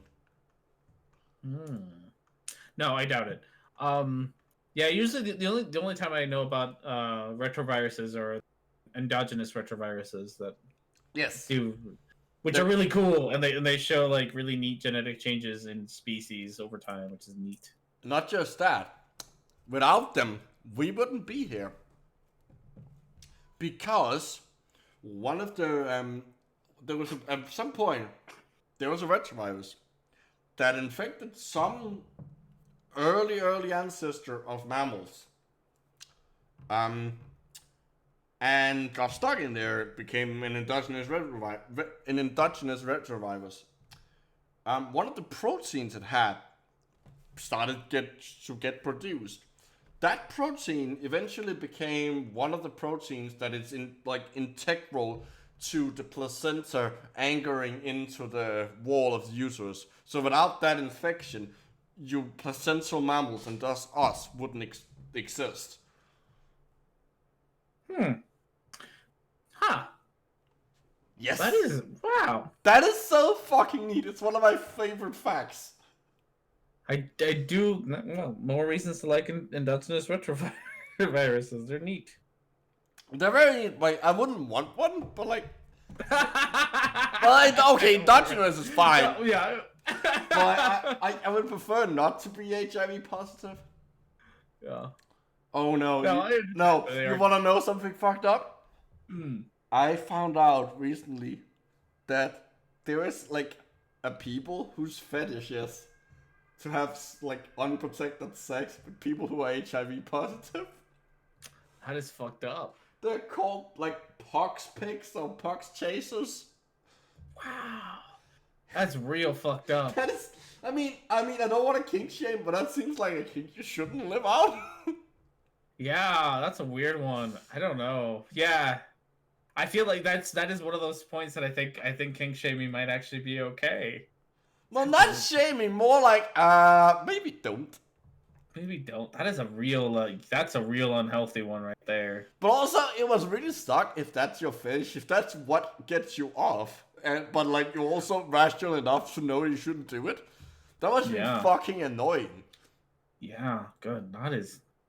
I wonder what. So from my poxers. Oh, Kaylee says they're called poxers. Yes, that's the word. Oh, that is fucked up. I don't know. So I wonder what part of that is the actual thing that's I think it's the danger pleasurable. Like, is it? I think it's the danger. I can't imagine that's the actual HIV, because like that's a thing that takes a while to. I think what's the turn on is the like the same way that like you would have sex, like people would have sex in public. Yeah. Because there's there's a danger of being discovered. Having sex with someone who's HIV positive, there's a danger of like element of danger because you might get infected. With a pretty much like deadly like. Well, it's not likely. Not entirely, but you ain't gonna have a fun time with that. It's not the cold. I can imagine that's probably the reason. Kaylee is correct. As she says, some of them want to get as many strangers of the virus as possible and take their heart, which is antiretroviral medication, on and off to breed more virulent strains that's met resistant. That is fucked up. Yes, it is. That is so fucked up. Oh my god. That's a thing I found out recently, and I'm not sure how to feel about it. Oh my god! Wow. I am learning all sorts of fucked up shit today.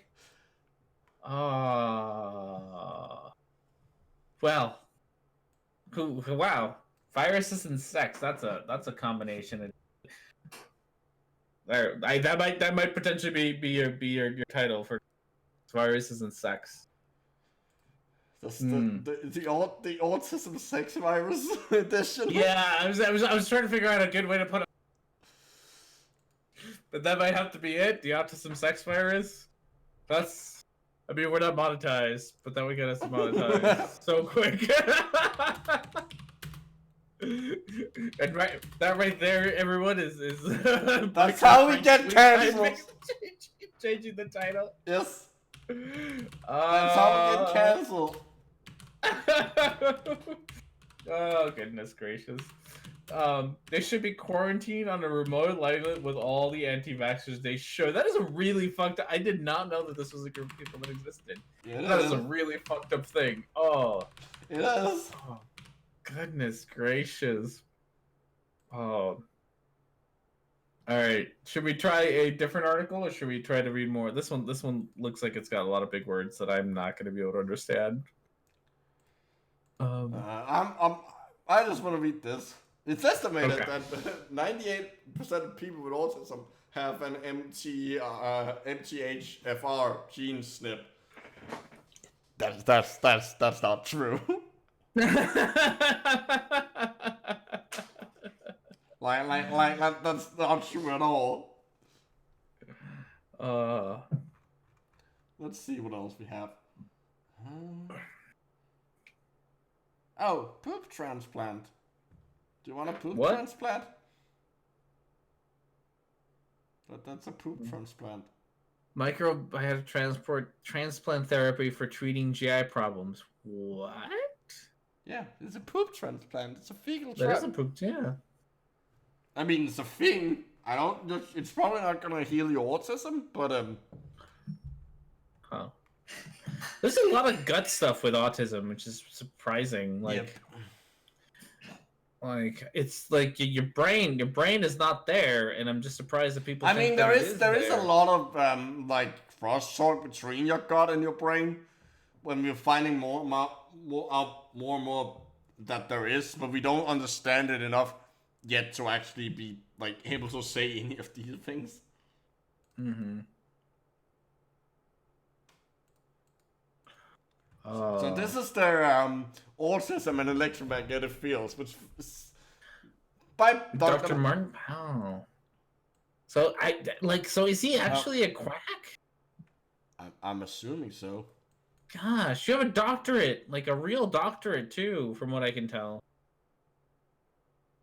Like I looked him up earlier, and he's like, Washington State University, got a real doctorate. And so, okay. I guess it happens. Oh, look! There's a video on the 5G rollout. It's absolutely insane, and it's got him. Oh, there's a lot of 5G stuff here. Yeah. Goodness. 5G is gonna kill us all. Also, by the way, I have 5G internet in my house, and it's super neat and fast, and it goes through the walls, and it's great. Yeah, it's super nice. Yeah, my new router in my has 5G capability, and it's nice. Yeah, it's one of those where it has both, so you can spread out. It's spread out the signals. 2.5 and the 5G or whatever the two are, but yeah. And the 5G is nice. I have a couple. You do know that 5G and the 5G from like your phone cell phones are two different things. Like the 5Gs in your router refers to 5 gigahertz. That's the frequency. The 5G in the mobile data. That's a generation. That's generation. So it's not actually the same thing. No. Which I guess I'm not sure which one they're talking about because there's. No! It's the mobile stuff. They're deadly afraid that it's gonna the 5th generation of cell phones are gonna kill us. Yeah. Or cell phone towers or whatever, cell phone data transfer. Thanks to that fear has mainly been spread by Russian propaganda. Really? Yes, there have been. I didn't know that. There have been several news articles exposing the fact that it's mainly Russian propaganda spreading this fear, which is why Russians don't like 5G. That's hilarious. Which is why the fear doesn't really exist in Russia. Like it's something Russia has exported to the Europe and the US. That's hilarious. That's actually way funnier than it should be. Russians have made us people afraid of 5G. It's also a little frightening because it's probably so like there's a good chance that the Russian government were probably involved in it. Oh yeah. Oh yeah, that's hilarious. 5G. I do, yeah. I still don't understand the fears. At least, like I don't want to say that it makes more sense, but the fear for like the router 5G makes more sense because it's more frequencies and how more in it. There's more in it. Or whatever. There's more energy in it. There's also more energy. It is in the 5G. Like for your like your mobile network. Yeah. So like, while it doesn't make sense, I understand the connection between like being like, oh, there's more radiation, whatever, more frequencies going through my house. Like that makes more sense than like the next generation of cell phones are gonna kill us, which doesn't make sense. Oh my god. Over 24 studies show the health-related damage due to electromagnetic fields. They don't. Voltage someone can't spell. That's the wrong word. It's not affecting. It's affecting. Affecting. Affecting. I've had to learn the difference. Very It's actually pretty easy. One's a noun, one's a verb. No. Actions. So verbs. Actions start with an A, so that's affecting. Yes. I just usually remember that one's a verb, So it's a little weird though because there's a. What's the overlap between verb and noun there? How do you connect the two? Okay, so there's a weird. So in I'm not sure if this is an ABA thing or not, but we use the word affect a lot, which is like pretty much the mood that someone has. Mm-hmm. But so it's spelled affect, like it's spelled like effect of something, but it's a noun. So the way that we use affect is a noun, but it's the same spelling as the word effect. Oh, so you must remember that it's the reverse in So it fucks with me all the time. Oh, that's so great. There is a word that I use that is affect, which is a noun, but it's the verb. I mean, when I was a kid, I would remember which side of the sink faucet was the cold water by imagining that I was in my parents' kitchen, because in that, so the Danish word for basement is kælder, which starts with a K, and the Danish word for cold also starts with a K, and that side was the one that pointed towards the stairs to the basement. Oh, makes perfect sense. It's such a hyper specific thing, but it worked. There you go. I heard this once. More frequencies already need to read the frequencies for dummies, but yes, more frequencies. I did say more frequencies. That was a sentence about it. I mean, it's not the weirdest sentence that's come out of your mouth. It's not the weirdest shit I've ever said, but it is very highly incorrect. I'm just ashamed that I didn't spot it. More frequency. Oh goodness. Okay. I don't know.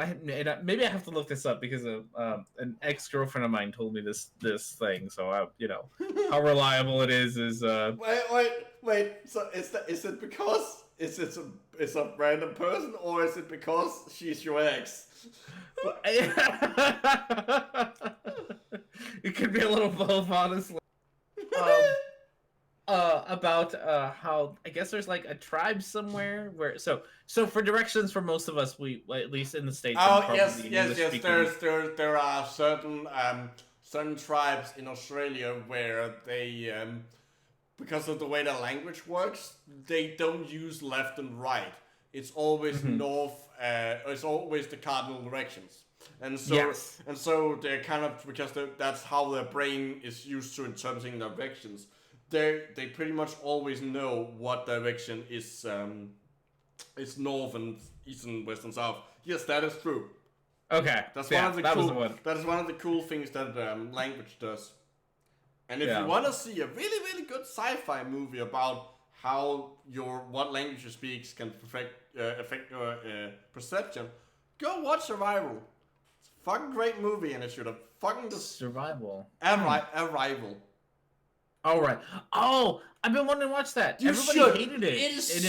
No, it's so fucking good. It is the. No, so I did hear I've heard it's really, really good. Mm-hmm. But I also heard everybody hates it. The common folk. Sorry if I'm being pretentious. Well, then go fuck himself. It's such a good movie. Yeah.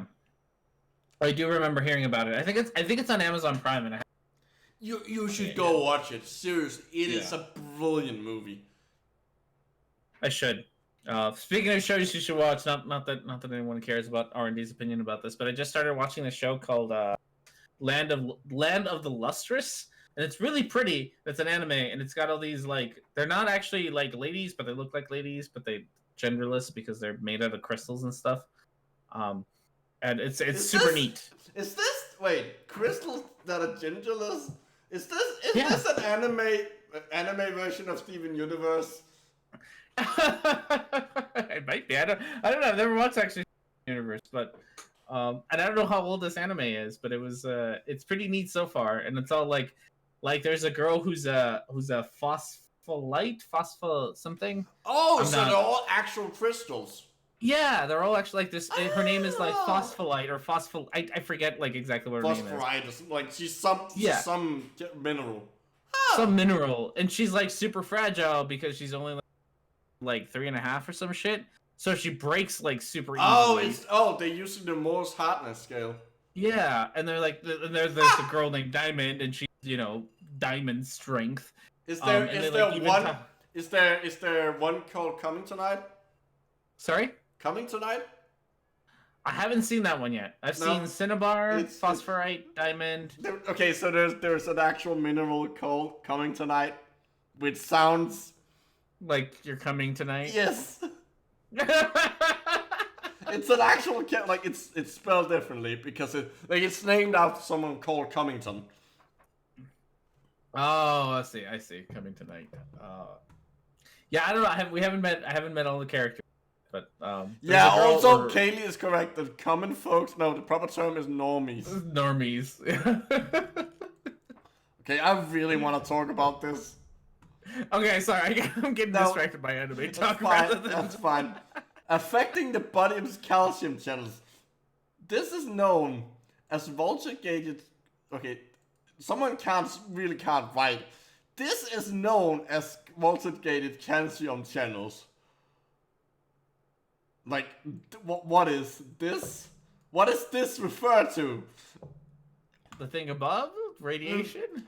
Okay, so voltage-gated calcium channels are a thing. They're an actual thing. Yeah. Here, voltage-gated calcium channels. But so what voltage-gated means is just so they're in the cell membrane, and I should say plasma membrane, but cell membrane. Fuck it. They're in the cell membrane, and because the cell membrane is made out of fat, it's an insulator. It actually works like a capacitor. You can draw out the cell membrane and the channels in them as an electrical diagram, like the same way you draw out a circuit. But it basically means that there's always a difference. If the difference between the voltage difference between the outside and inside of the cell changes below or above a certain level, they will open and let in calcium. That's just what it means. Huh. It's probably below. Let's see. What are they? So wait, is this guy saying that electromagnetic fields are going to change your body? Yes, he's saying what he's essentially claiming here is that electric fields are somehow strong enough to change the voltage difference between the outside and inside of your cell membrane. Ah. And so you get more calcium or whatever? And open the calcium voltage-gated calcium channels, for those who don't know, calcium is it's involved in everything. Like there's probably not a process in your body that doesn't have calcium involved in some way. Mm-hmm. Like, I mean, it is the most common metal in your body. But that's mainly because of your bones. It's true.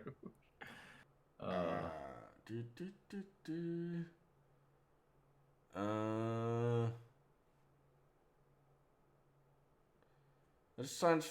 Yeah, they're activated upon a depolarization.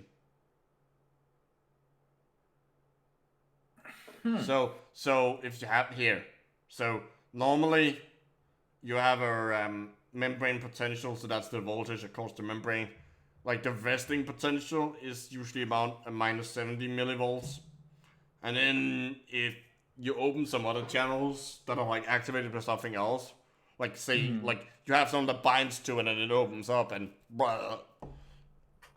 it lets like some ions flow through, you get a depolarization.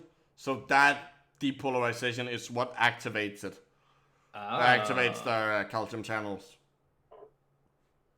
Neat. For example, that's what happens when you and like a nerve signal. You probably had that. I know you have had a bit about nerves. Yeah, yeah. You have an action potential that travels down, and then when it reaches a synapse, you have voltage-gated calcium channels there, which are like activated by the action potential and letting calcium, and that's what causes the vesicles that contain the neurotransmitters to bind and get released out into the synapse so that the signal travels on. Okay. Yes, I learned very, very, very basic form of that, which was mostly like signals happen instantaneously in this form versus like chemical signals. Signals are fun. Signals are fun. Your body does all sorts of fun signaling things. Chemical signals and electrical signals. It's great. You wanna know something fucking cool? I found out for my thesis, I didn't find out, but like I read it in an article. So my thesis is vaguely related to pH because the protein I'm looking at is pH regulates pH because it's a bicarbonate transporter. What I found out is that pH is the concentration of hydrogen, hydrogen ions, so it's protons. But like protons don't exist on their own; they're bound to water. So you have an O H3O plus. What I found out, so these hydrogens have this weird thing where they can quantum tunnel between other because they're just a single proton. They can quantum tunnel between different water molecules. They can travel extremely fast. So it turns out that cells will use this to their advantage and have like proteins that are pH sensitive, and then use the fact that the hydrogen travels like from water molecule to water molecule really, really fast to do really, really quick cell signaling. And because it's depending on the pH, like it's obviously gonna go where there's less of them, so it's gonna go towards higher pH. If you have like local changes in pH, you can also you can control where the signal goes, kind of, by having different pHs in local pHs in the different parts of the cell. That is so fucking neat. It means your cells are actually using quantum mechanics to cell signaling. That is kind of insane. All right. Yeah. We either have to pause or quit because I gotta go pee. Not gonna lie, that's the point of life I'm in right now. Okay, go pee. We'll Okay. You talk. I'll talk. So okay, so the idea that like like electromagnetic fields would be enough to like change the voltage across your cell membrane is ludicrous. Like you can literally like, I mean, for fuck's sake, in an MRI, if you've ever been in an MRI, those are some of the strongest electromagnetic fields you're probably gonna get exposed to, and they don't do it. Like, this is. Oh, there's an excerpt on from Dr. Powell's full article. I'm gonna hazard a guess and say this is probably not the type of article that's peer-reviewed. It's probably more like a blog post that he's written about this. So there's an excerpt. Let's read the excerpt, shall we? There were 10 biological responses, each of which have been widely reported. I'm not sure why he's shouting. And each of which can be understood as being generated by downstream consequences of voltage-gated calcium channels activation and elevated intracellular calcium. Those 10 are oxidative stress, therapeutic effects. Wait, what? Therapeutic effects? Okay, therapeutic effects? Is that what? I hope there's some. Always need therapeutic effects. No, like, okay. How much of what I read here did you hear? Because that makes me. I heard some of it. I heard you talk about whatever magnetic fields. Okay, but like, apparently, like there are apparently 10 things that are apparently widely reported to be consequences of downstream consequences of activating these voltage-gated calcium channels. So those 10 are oxidative stress, therapeutic effects. That's like therapeutic effects of what? Like that's an extremely broad. Single, huh? That one of these things is not like the other. Yeah, single like oxidative stress and single strand breaks of cellular DNA. There's cellular DNA. There's no space there. As detected by alkaline comet assay. Okay, so alkaline comet assay is an actual thing. That's one of the ways you use to detect single strand breaks in DNA. Mm-hmm. Double strand breaks in cellular DNA, as detected by the formation of micronuclei. Yeah, that's also a thing. Because obviously, when you have, when you have like double strand breaks in DNA, you essentially like cut like a DNA strand in two, because there's two helices. So you end up with a little bit, like with 2 bits, and those bits usually don't go where they're supposed to. So you end up with these like what's called micronuclei, which are like weird little like extra nuclei. You see them quite a lot in cancers because cancers are weird. Which can be generated by the same well-documented mechanism that produces inflammatory Okay, what the fuck are you talking about? Cancer, which can be generated by the same well-documented mechanism that produces inflammatory carcinogenesis. Andy, do you know what the word carcinogenesis means? No, please explain. It means cancer, like the formation of cancer. So inflammatory carcinogenesis is cancer caused by inflammation. So what he's saying here is that cancer which can be generated by the same well-documented effects that produces cancer caused by inflammation. I love it. That cancer that's caused by cancer. Yes, it's cancer, which can also be caused by the same process that causes cancer. Who would have guessed? I kind of want to keep going with this slide. It's fun. It is fun. We might have to do a part 2 because it is getting a little my end of the pond here. Let's read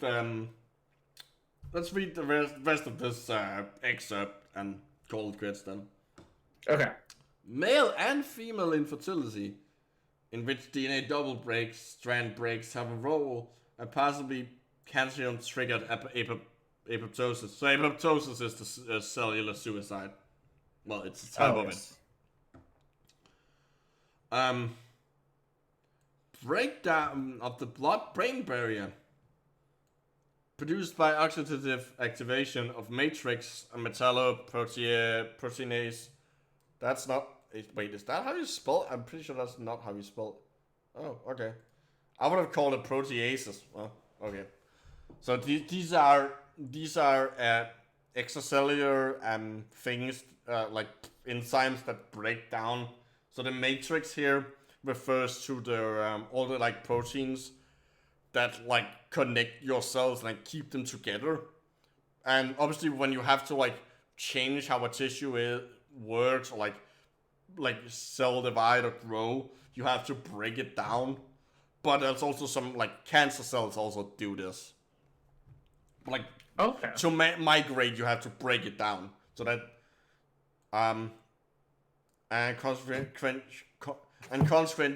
degradation of tight. So tight junctions are a type of like cell to cell connection. Like you have protein in the membrane of both cells, and they will like connect and keep those together.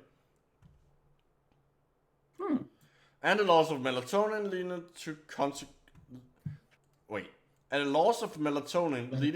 to consequent sleep dysfunction. That's not a sentence. Leading to consequent. That's not proper English, Dr. Pal. Well, really, all you have to do is get rid of the consequent part. Yeah. Like that word is so unnecessary. What is it doing there? A loss of melatonin leading to sleep dysfunction. There, fixed. You don't need Grammarly, you just need less words. Each of the I'm pretty sure Microsoft Word would catch that. Each of these have been widely reported, and each of them is serious, and each of them can be understood as being generated by the voltage-gated this calcium channel. Calcium thing. I keep want to say voltage-gated sodium channels because that's the common ones. So I'm sure like that. At least some of these I can see being activated, like by activating, overactivating voltage-gated calcium channels. But like, the point is, like EMFs aren't gonna do that. Like that's.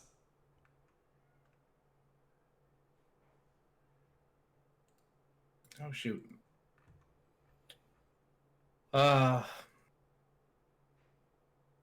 What a fun sight. Oh. He's a Phi Beta Kappa with honors.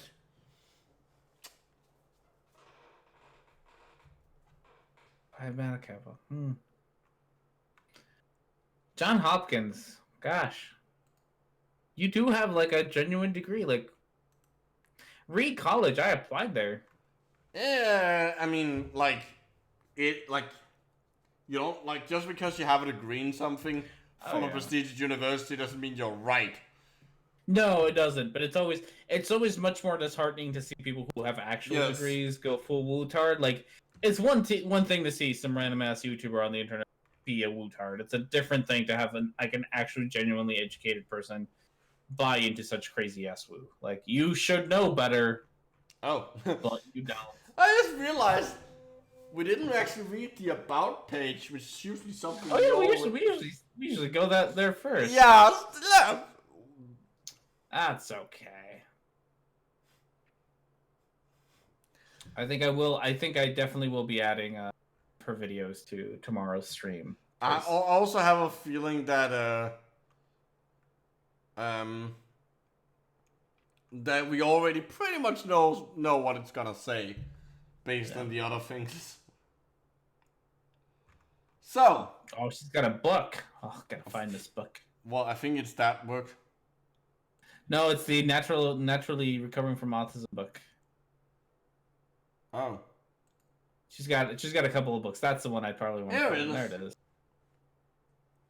$13, potentially worth it. Potentially worth it. It's between that and buying the Ancient Alien. Oh. So that is an offer. Normally it would be 27.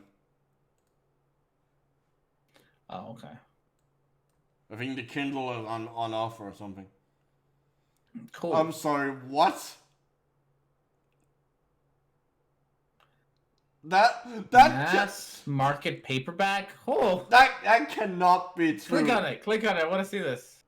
That cannot be true. No Look one at is. The prices are like 2 of them are for like $800. One of them is for like was $1,684.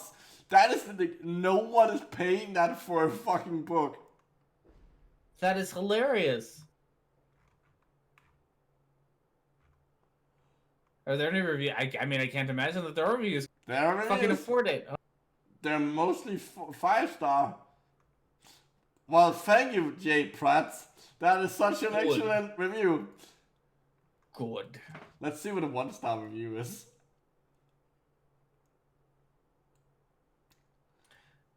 You see, here's the issue. There's no current treatment for autism spectrum disorder because it's genetic, and all the participating factors aren't yet known. There's no way to recover and naturally recover from autism, nor schizophrenia, nor cancer. Thank you, Kindle customer. A sham book for snake oil buyers. Oh, there's a comment. Oh, David Riley. You're apparently behind the research. Apparently. There's an increasing large body of research that dispels that myth. And I can't hear you because I pull out the wire from my headphones. There we go. Oh no. But I have so much important shit to say. Now I can hear you. Let's see what the I might have to buy this book. Don't give her money. I will look on it. I am gonna buy their super expensive version. Oh, definitely.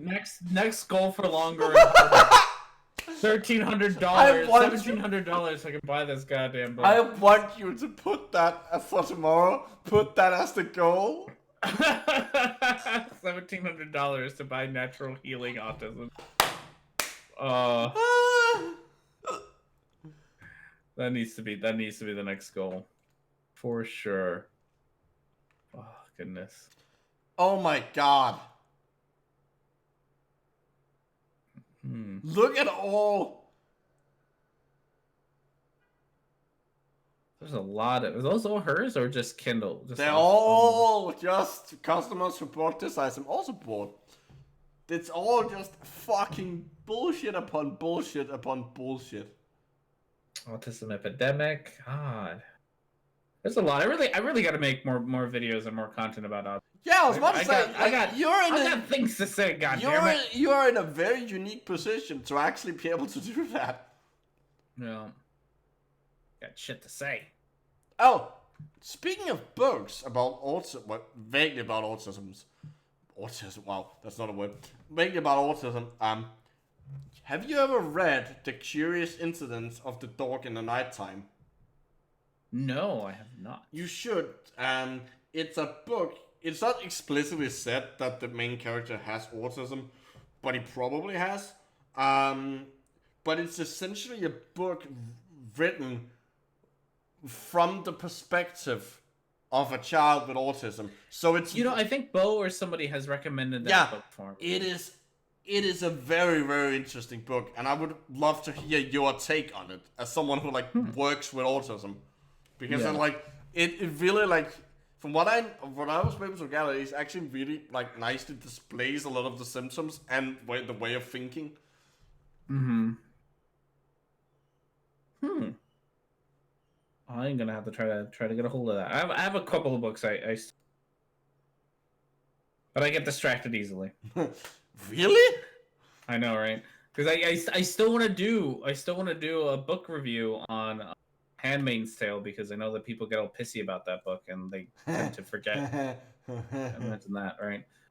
People get all pissy about that book, even though it's it's up there with George Orwell's and Brave New World. So it's up there with those kinds of books, but people get all pissy about it because people. Oh no, it's because it's focusing on women. It's because it focuses on women, and what a surprise! I know, right? People get all pissy about a book that women, right? So there's I would like to do a book review on that one, because I did finish reading it. And you do have a degree in it. Yeah, I do have an English degree. So yeah. Anyways, it doesn't make me super qualified to do it, but it makes me more qualified than most, because it's what I fucking learned how to do. Well, I think we've concluded that as expected, this is bollocks. It is crap. Yes. So I guess the thing. We read it. We watched it. I guess we're not better for doing so, but I guess it's time to say goodbye. It is. Thank you, everyone. We had fun. Yeah. I had fun. I'm sorry if you didn't have fun, but I had fun. I had fun too. Painful fun, but fun. So, well, as R&D has already mentioned, longer and harder tomorrow. Yes, longer and harder tomorrow. I will probably grab one of these things and one of her videos and put it up there. So if you want to pick it, you want me to rant about it, that's the way to do it. So there's so much good stuff on that list by now. Yeah. Mostly because a lot of it is something things I've suggested. We had some good contributions, and it's been the last couple ones. Oh god, last week's fucking got me. I was still upset after the show. Fucking Paul and Morgan need to fuck off. Yeah. Fucking Paul. But you know what? They just need to fuck each other. Yeah, actually, yes. Please just have sex, you weirdos. You're not sex-having weirdos that you are. So, on that note, bye everyone. Thanks for watching. Thank you. See you later.